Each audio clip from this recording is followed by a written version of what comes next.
Welcome to That's Good Sports, the only sports show that can't ever be called a bust. Because nobody expected it to ever be any good. I'm Brandon Perna, or as my parents call me, the bust of children. A disappointment, a mistake, a bastard, the reason we drink, etc. And today, I wanted to talk about some of the players who have been labeled busts, either justly or possibly prematurely, and emphasize how this season could change their destiny. We're going to start with the easy one, okay? The low-hanging fruit in Panthers quarterback Bryce Young, the youngest of Bryces. A man I hope with every fiber of my being plays well.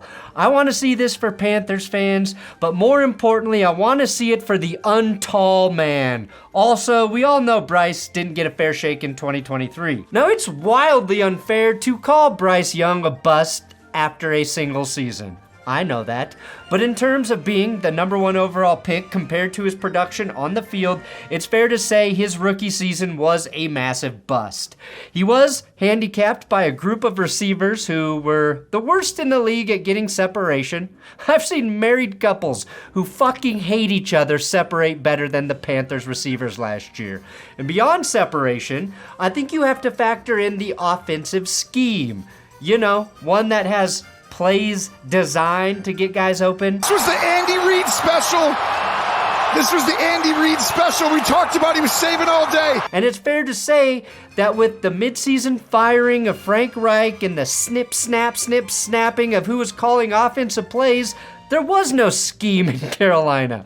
Hopefully, a beefed-up offensive line helps, as does the addition of receiver Quentin Johnston and rookie Xavier Leggett. In terms of bustiness, Bryce Young is a double D, boasting one of the worst statistical seasons ever for a quarterback taken first overall. A lot of what went wrong wasn't 100% on him, okay? But he also didn't fucking do anything cool.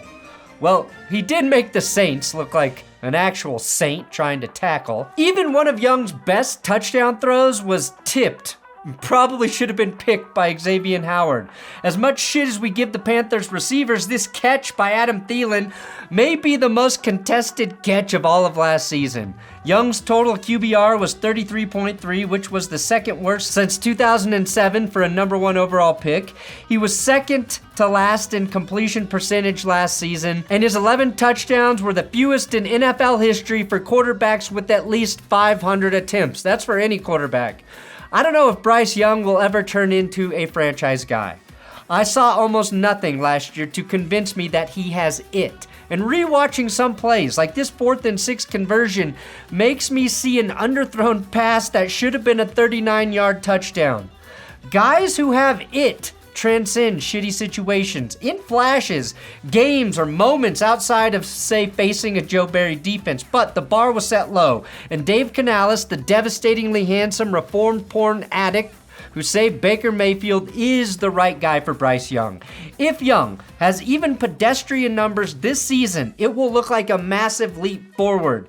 His ceiling, in my opinion, is Tua, and this is the year he has to convince the Panthers they should keep him around.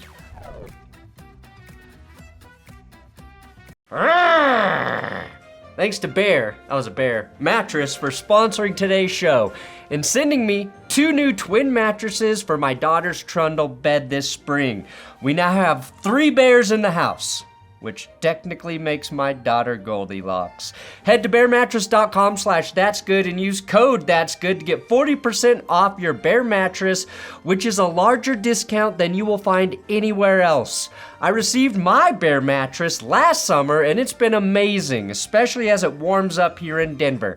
I sleep hot. And the Elite Hybrid mattress I have uses cooling technology and a 5-zone support coil system to pull heat away from my body, keeping me cool all night long. Bear mattresses never contain fiberglass like many others do. I fall asleep quickly, and we changed our mattress to help my wife Jess with her back issues. She ends up now also sleeping in the same room as our 3.5-year-old frequently, which is a big reason we got the trundle bed. That way Jess has an incredible mattress to sleep on in our daughter's room when she has a nightmare, and Jess has slept 1,000,000 times better since we made that change. Bear is dropped off at your door and inflates to perfection with ease. Plus, a 2024 Bear mattress survey indicates that 82% of Bear customers attested to improved sleep quality. So again, go to bearmattress.com/thatsgood to get 40% off plus $400 in sleep accessories. Again, you can't get that discount anywhere else. So take the easy online quiz to determine which bed is best for your sleeping and body type, and rest assuredly knowing there's a 120-night sleep trial to test your mattress along with the lifetime guarantee. Link below. Lions wide receiver Jameson Williams, famously named after 2 whiskeys. It's why I call him Kentucky Irish. The Lions took a shot of Jameson at pick 12 in the 2022 draft. Chris Olave and Garrett Wilson had just come off the board. Detroit grabbed the Bama receiver despite the fact that he tore his ACL in the national championship game. Now, Jameson Williams' most impressive NFL accomplishment so far is returning from that ACL injury less than a year after tearing it. His first NFL reception was an insane 41-yard touchdown in an impressive win for the Lions who defeated the Vikings 34-23 that day. That was week 13 of the 2022 season. Williams finished that year with just that 1 reception and touchdown. Although he was only targeted 9 times all year, that's fine. His rookie season was just about him recovering from that injury and getting back on the field. But then he got suspended for 4 games to start the 2023 season because he placed sports bets at the Lions team facility, and even though the bets were not on NFL games, he had to sit. Now, I find his performance in his sophomore season more concerning. Just 354 yards and 2 touchdowns. He does have 2 rushing touchdowns, including that famous one against the 49ers in the postseason. He has yet to produce a 100-yard receiving game, and his worst outing was against the Ravens when he had 0 catches on 6 targets, including this drop touchdown, which bothers me because that was garbage time. There was no pressure here.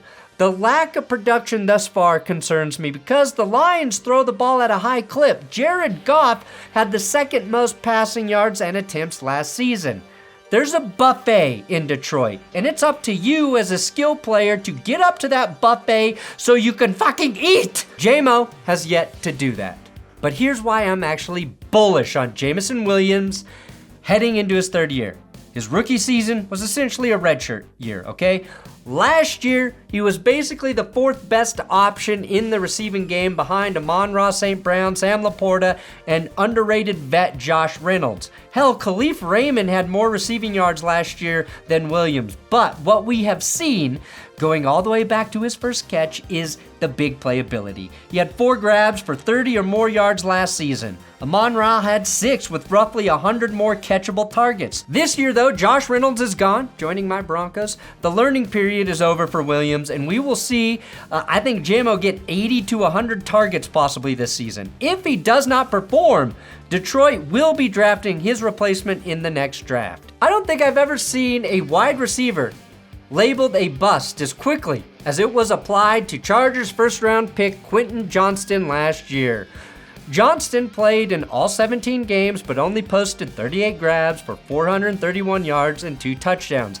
His production would have been forgiven if Mike Williams was healthy all year and Johnston was the number 3 receiver in development mode as a rook. But when Williams got hurt, the expectation was Johnston needed to step up, and we didn't see that. Not to mention, Johnston had 3 drops, including this backbreaker late in the 4th quarter at Lambeau Field. I think this play, more than any other, is why Johnston got the bust tag right away. You also get less room for error when your quarterback's cock gets gobbled by the national media like it will rid you of all your debt if you filleted it hard enough. Of course, he's heading into year 2 on a Chargers team that no longer has Keenan Allen or Mike Williams atop the wide receiver depth chart. So it's going to be a sink or swim situation for Quentin Johnston. Either he'll thrive in Jim Harbaugh's offense or Ladd McConkey will emerge as the Chargers' top target in 2024. The coaching situation improved greatly, and I think there will be less pressure on the receivers as LA is poised to lean on the run first. Athletically, Johnston has all the tools, and even though he's a division rival, I am rooting for him because I think the criticism was over the top. Then we've got Chase Claypool, who might be the only player to lose the bust tag simply by default. But of course, when you really think about it, it might be hard to call Chase Claypool a bust. At least in the traditional sense of the word, right? Claypool was honestly more of a phenom as a rookie. A Canadian one-hit wonder like Carly Rae Jepsen. Remember her? I don't, but I do remember the pasty hunk of ripped jeans and meat mowing her lawn. Where you think you're going, baby? The Canadian-born Notre Dame product had 873 yards and 9 touchdowns in 2020 out of nowhere, plus another 2 touchdowns in the playoffs. He earned the nickname Mapletron, and then he fell off a cliff. After 9 touchdowns in 2020, he's had just 4 in 3 subsequent seasons. And after the Bears spent an early second-round pick to acquire Claypool, he did close to nothing in Chicago. Claypool caught all 8 passes between Chicago and Miami last year, and somehow a year later, he finds himself in the thick of the Bills' receiving corps with the season just a few months away. Claypool's crime is not living up to the expectations he set his rookie season. And the only reason I'm putting Claypool on this list is because I think Josh Allen is that good. We can all dunk on Chase, but he did produce when Big Ben was his quarterback. Even in 2021, he still had 59 grabs for 860 yards. Claypool hasn't earned it, and his lack of effort is well documented and fair, but he might end up getting enough targets simply because he's sharing a depth chart with Keon Coleman, Mac Hollins, Curtis Samuel, and Khalil Shakir. He also could get cut before the season starts. If he proves himself in training camp, he could have a 600 or 700 yard season. This is crazy. Okay, fine. Maybe that is crazy, but he has a chance. Zach Wilson. I hope this one doesn't end up being true. Nothing against old Zachy Wilson, but if we're in a place where Zach Wilson is playing football ahead of Bo Nix and Jarrett Stidham, I will give up on football forever. As a Broncos fan, I'll fucking quit. Don't you try me, Zach. But assuming he does get on the field, I think you can make the case that he's got the best chance to succeed this year based on having a coach who specifically wanted him in Sean Payton. Not the first time an older authority figure has taken an interest in young Zach. I can't think of a player more overdue for a change of scenery than Zach Wilson, and I think his family made that very, very clear. Wilson had some strong moments last year, like a game the Jets could have won against the Chiefs on Sunday Night Football. And I think if he has a good game of football in this upcoming season, he could parlay that into a shot to start somewhere else, possibly in 2025. If you can have a good game of football with Nathaniel Hackett calling plays, I've really enjoyed making love to your ears. I honestly believe anything is possible, but let's keep this really simple. Zach Wilson can save his career in the NFL by proving he should be the backup quarterback in Denver. Jarrett Stidham, he's going to make $6 or $7 million this year. Zach Wilson's going to earn $2.7 million. Denver is not vested in either of these QBs after this season, but all Zach needs to do is impress Sean Payton, more so than Jarrett Stidham, to earn a secure job as the number 2 behind Bo Nix. Being a backup QB your head coach wants is one of the best places to be in the NFL. But if Sean Payton cuts Zach Wilson, there's probably not many, if any, teams willing to bring him in next year. Justin Fields. Now, he's in a good spot to save his career for 2 reasons. One, he doesn't even have to really play to get another chance. Like Zach Wilson, all he has to do is earn the trust and respect of Mike Tomlin and Arthur Smith. If he has that, I can see them attempting to bring him back in 2025 if Russell Wilson doesn't work out. My guess is Russell Wilson will be average for the Steelers, and the Steelers won't be in a position to draft their next quarterback, but also will not want to pay Russell Wilson what he believes he will be worth in 2025. So Fields can get a chance at redemption by doing nothing in 2024. And if he doesn't play, the mystery of who he is as an NFL quarterback will still be intriguing enough for a quarterback-needy team to bring him in. Bo Nix, if he starts for Denver, will have a long leash as a rookie. Russell Wilson will not be afforded that in Pittsburgh, which works in Fields' favor. The second and more likely scenario is Justin Fields gets a chance to start when the Steelers see all of Russell Wilson's limitations up close. Unlimited. I think Fields is better suited to run Arthur Smith's offense than Russ, although it is close. Fields, though, can be lethal, a lethal part of the run game himself, and that's where his opportunity awaits. All he has to do is convince them his rushing yards are more valuable than what they can do with Russ. If he does that, plus completes one pass to the middle of the field, literally anytime ever, and demonstrates a better understanding of the playbook, he's got more upside. Someone reposted this play Russell Wilson did not make against the Patriots, and Fields simply needs to be better than this play, because all the coaching and scheming in the world won't ever erase this from Russ's game. Here's an odd one: Kadarius Toney, Sky Moore, and Mecole Hardman. Yes, all three of these speedy scat receivers had this chance last year and they did not capitalize. Yet all three are back in Kansas City with the best quarterback on planet Earth throwing them the football. And all three scored touchdowns in the Chiefs' Super Bowl wins of 5 yards or less. I would not have included them here if Rashee Rice wasn't bracing for a significant suspension this season. If Rice misses a half a year, one of these ball catchers will get more reps than we were expecting. If one of them can prove to be a reliable target for Patrick Mahomes, they can extend their time in Kansas City significantly. To me, this is less about the guys and more about the opportunity they have in front of them. Unlike Quentin Johnston, I do wish all three of them only the worst. Travon Walker. Don't get it twisted. Travon Walker is not a bad football player. And much like Zach Wilson was overdrafted, so was Walker. And unfortunately, he went first overall. That's a tough spot for an edge rusher, especially one who needs to develop. Especially when Aiden Hutchinson was the consensus best edge player, who then went number 2 overall. Hutchinson has 7 more career sacks, 3 more career picks. Yeah, he had more picks than me. More tackles, and he generated 101 quarterback pressures to Walker's 59.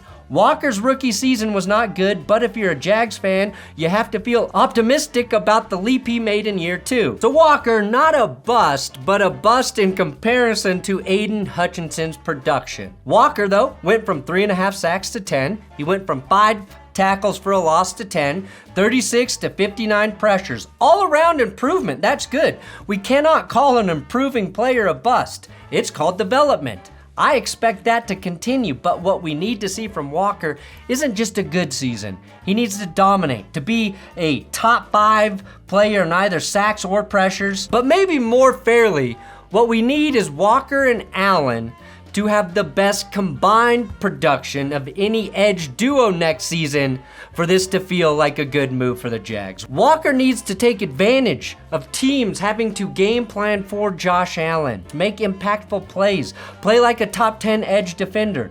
Even in an improved season, he ranked 22nd in pressures and tied at 22nd in sacks and was 47th in tackles for losses. For comparison, Von Miller, drafted 2nd overall, led the league in pressures and sacks in year 2. Walker doesn't need to be Batman, but he's got to be Josh Allen's Robin. And right now, he's Spider-Man's Alpha. Who the hell is Alpha? Exactly. None of us fucking remember Alpha because he sucked. And if you say you liked Alpha, you're a liar and a traitor. A traitor to comic book legacies. And finally, Sam Darnold. No former first-round quarterback is in a better position to save their career than Sam Darnold. Unlike the other QBs not named Bryce Young in this episode, Darnold is expected to start week 1. He also has Justin Jefferson to throw the ball to with nothing to lose. Darnold has already accepted his bust status. And then somewhat hitting rock bottom. Hey. How could you not after he got molested by those ghosts that gave him mono when Adam Gase was his head coach? This man has been through hell. Seeing ghosts. Like Sam Darnold has mono. Seeing ghosts. That's not good. He's playing with house money, and he has a prepubescent teenage boy pushing him for his job. No threat there. Plus, that teen is already holding out, which gives Darnold more time to lock in and secure the job right away. In addition to the best receiver in the game in Justin Jefferson, he has a top 5 tight end in TJ Hawkinson, Jordan Addison, who was great as a rookie, and one of the best pass blocking offensive lines in the league last year. And while we've never seen Darnold play as well as, say, Baker Mayfield, he's in a very similar situation as Baker was last season with the Buccaneers. Good offensive line, great weapons, and with Aaron Jones in the backfield, I'd say Sam's got a better overall situation than Baker had last season. It is a prove-it type deal and year for Sam Darnold, and I have no idea what will happen. But if I had to pick one guy to have a great year, it will be Sam Darnold. Oh, that's crazy. This is crazy. You gotta start scoring touchdowns, though. Thanks for watching That's Good Sports. Please subscribe here on YouTube. If you did not subscribe, you are dead to me. You mean nothing to me. Nothing. Everybody who did subscribe, fucking love you.